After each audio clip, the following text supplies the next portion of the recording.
ಎಲ್ಲರಿಗೂ ನಮಸ್ಕಾರ. ನಾನು ರಾಜೇಶ್ವರಿ. ರಾಜಿ ಅಡುಗೆ ಚಾನಲ್ಗೆ ನಿಮ್ಮೆಲ್ಲರಿಗೂ ಸ್ವಾಗತ. ಇವತ್ತಿನ ಸ್ಪೆಷಲ್ ರೆಸಿಪಿ ಮನೆಯಲ್ಲಿರೋ ಸಾಮಗ್ರಿಗಳನ್ನೇ ಬಳಸಿ ತುಂಬಾ ಸಿಂಪಲ್ ಆಗಿ ಹಾಗೆ ತುಂಬಾ ರುಚಿಯಾಗಿ ಪೂರಿ, ಚಪಾತಿ ಹಾಗೆ ಅನ್ನಕ್ಕೂ ಸಹ ತುಂಬಾ ರುಚಿಯಾಗಿರುವಂತಹ ಚೋಲೆ ಮಸಾಲ ಹೇಗೆ ಮಾಡೋದು ಅಂತ ನೋಡೋಣ.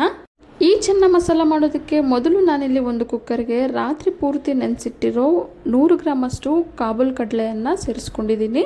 ನಂತರ ಇದಕ್ಕೆ 3 ಕಪ್ಪಷ್ಟು ನೀರನ್ನು ಸೇರಿಸಿ ರುಚಿಗೆ ತಕ್ಕಷ್ಟು ಉಪ್ಪನ್ನು ಸೇರಿಸಿ ಕುಕ್ಕರ್ ಲಿಡ್ನ ಮುಚ್ಚಿ 4 ವಿಸಿಲ್ ಕೂಗಿಸ್ಕೊಳ್ಳೋಣ. ನಂತರ ಒಂದು ಕಡಾಯಿಗೆ 4 ಟೇಬಲ್ ಸ್ಪೂನಷ್ಟು ಗೋಡಂಬಿಯನ್ನು ಸೇರಿಸಿ ಮೀಡಿಯಂ ಫ್ಲೇಮಲ್ಲಿ 2 ನಿಮಿಷ ಫ್ರೈ ಮಾಡ್ಕೊಳ್ಳೋಣ. ಈಗ ಇದಕ್ಕೇನೆ 1 ಕಪ್ಪಷ್ಟು ಒಣಕೊಬ್ಬರಿಯನ್ನು ಮಿಕ್ಸಿಗೆ ಸೇರಿಸಿ ತರ್ತರಿಯಾಗಿ ರುಬ್ಬಿ ಸೇರಿಸ್ಕೊಳ್ತಾ ಇದ್ದೀನಿ. ಒಣಕೊಬ್ಬರಿ ಬದಲಿಗೆ ಹಸಿ ಕೊಬ್ಬರಿನೂ ಸಹ ನೀವು ಸೇರಿಸ್ಕೋಬಹುದು. ಒಣಕೊಬ್ಬರಿ ಸೇರಿಸಿದ ನಂತರ ಮೀಡಿಯಂ ಫ್ಲೇಮಲ್ಲೇ ಈ ರೀತಿ ಲೈಟ್ ಬ್ರೌನ್ ಕಲರ್ ಬರೋವರೆಗೂ ಫ್ರೈ ಮಾಡ್ಕೋಬೇಕು. ನಂತರ ಇದಕ್ಕೆ 1 ಟೀ ಸ್ಪೂನಷ್ಟು ಜೀರಿಗೆಯನ್ನು ಸೇರಿಸಿ 1 ನಿಮಿಷ ಫ್ರೈ ಮಾಡ್ಕೊಳ್ಳೋಣ. ಗೋಡಂಬಿ, ಒಣಕೊಬ್ಬರಿ, ಜೀರಿಗೆ ಎಲ್ಲ ನೋಡಿ ಚೆನ್ನಾಗಿ ಫ್ರೈ ಆಗಿದೆ. ಈಗ ಗ್ಯಾಸ್ ಫ್ಲೇಮನ್ನು ಆಫ್ ಮಾಡಿ ತಣ್ಣಗಾದ ನಂತರ 2 ಹಸಿಮೆಣಸಿನ್ಕಾಯಿನ ಸೇರಿಸಿ ಸ್ವಲ್ಪ ನೀರನ್ನು ಸೇರಿಸಿ ನೈಸಾಗಿ ರುಬ್ಬಿ ಸೈಡಿಗೆ ಇಟ್ಕೊಳ್ಳೋಣ.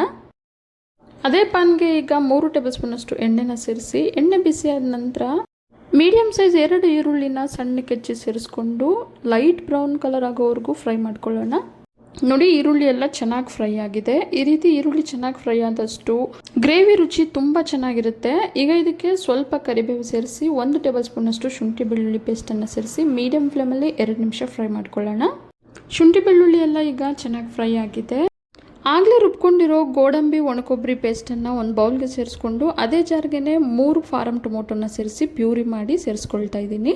ನಾಟಿ ಟೊಮೊಟೊ ಆದರೆ 2 ಸೇರಿಸ್ಕೊಂಡ್ರೆ ಸಾಕು. ಈಗ ಟೊಮೊಟೊ ಪ್ಯೂರಿನ ಸೇರಿಸಿದ ನಂತರ 1 ನಿಮಿಷ ಫ್ರೈ ಮಾಡಿ ಟೊಮೆಟೊ ರುಬ್ಬಿರೋ ಜಾರ್ಗೆ ಸ್ವಲ್ಪ ನೀರನ್ನು ಸೇರಿಸಿ ಗ್ರೇವಿಗೆ ಸೇರಿಸ್ಕೊಳ್ಳೋಣ.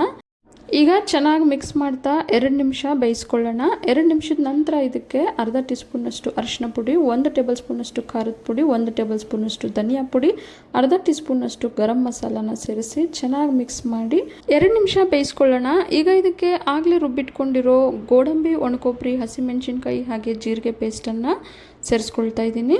ಈ ಪೇಸ್ಟ್ ಅಂತೂ ಚೋಲೆ ಮಸಾಲ ಗ್ರೇವಿಗೆ ತುಂಬ ಒಳ್ಳೆ ರಿಚ್ ಫ್ಲೇವರನ್ನು ಕೊಡುತ್ತೆ. ಈಗ ನಾವು ಮೊದಲೇ ಬೇಯಿಸಿಟ್ಕೊಂಡಿರೋ ಕಾಬೂಲ್ ಕಡಲೆನ ಸೇರಿಸ್ಕೊಳ್ಳೋಣ. ಗ್ರೇವಿ ತೆಳುವಾಗಬೇಕಾ ಅಥವಾ ಗಟ್ಟಿಯಾಗಬೇಕಾ ಅದನ್ನು ನೋಡಿ ನೀವು ಬೇಯಿಸಿರೋ ನೀರನ್ನು ಸೇರಿಸ್ಕೊಳ್ಳಿ. ನಾನಿಲ್ಲಿ ಗ್ರೇವಿಗೆ ಎಷ್ಟು ಬೇಕೋ ಅಷ್ಟೇ ನೀರನ್ನು ಕಾಬೂಲ್ ಕಡಲೆ ಬೇಯೋದಕ್ಕೆ ಸೇರಿಸಿದ್ದೆ, ಹಾಗಾಗಿ ಪೂರ್ತಿ ನೀರನ್ನು ಸೇರಿಸ್ಕೊಂಡಿದ್ದೀನಿ. ಈಗ ರುಚಿಗೆ ತಕ್ಕಷ್ಟು ಸ್ವಲ್ಪ ಉಪ್ಪನ್ನು ಸೇರಿಸ್ಕೊಳ್ಳೋಣ. ಯಾಕಂದರೆ ನಾವು ಮೊದಲೇ ಕಾಬೂಲ್ ಕಡಲೆ ಬೇಯಬೇಕಾದ್ರೂ ಸಹ ಉಪ್ಪನ್ನು ಸೇರಿಸಿದ್ವಿ, ಹಾಗಾಗಿ ಗ್ರೇವಿ ರುಚಿ ತಕ್ಕಂತೆ ಈಗ ಸ್ವಲ್ಪ ಉಪ್ಪನ್ನು ಸೇರಿಸ್ಕೊಂಡು ಹೈ ಫ್ಲೇಮಲ್ಲಿ ಮೊದಲು 5 ನಿಮಿಷ ಚೆನ್ನಾಗಿ ಕುದಿಸ್ಕೊಳ್ಳೋಣ. ನಂತರ ಮೀಡಿಯಂ ಫ್ಲೇಮಲ್ಲಿ 3 ನಿಮಿಷ ಬೇಯಿಸ್ಕೊಳ್ಳೋಣ. ಈಗ ಗ್ಯಾಸ್ ಫ್ಲೇಮನ್ನು ಆಫ್ ಮಾಡಿ ಸಣ್ಣಗೆ ಹೆಚ್ಚಿಟ್ಟಿರೋ 1 ಕೈ ಹಿಡಿಯಷ್ಟು ಕೊತ್ತಂಬರಿಯನ್ನು ಸೇರಿಸಿ ಚೆನ್ನಾಗಿ ಮಿಕ್ಸ್ ಮಾಡಿಕೊಂಡ್ರೆ ಬಿಸಿ ಬಿಸಿಯಾಗಿ ಕ್ರೀಮಿಯಾಗಿ ತುಂಬಾ ರುಚಿಯಾಗಿರೋ ಚೋಲೆ ಮಸಾಲ ಗ್ರೇವಿ ರೆಡಿ ಆಗುತ್ತೆ.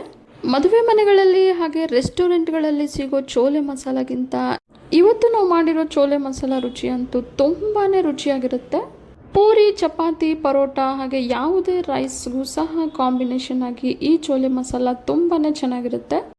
ನಾನಿವತ್ತು ಯಾವುದೇ ರೆಡಿಮೇಡ್ ಚೋಲೆ ಮಸಾಲ ಪೌಡರನ್ನು ಬಳಸಿಲ್ಲ.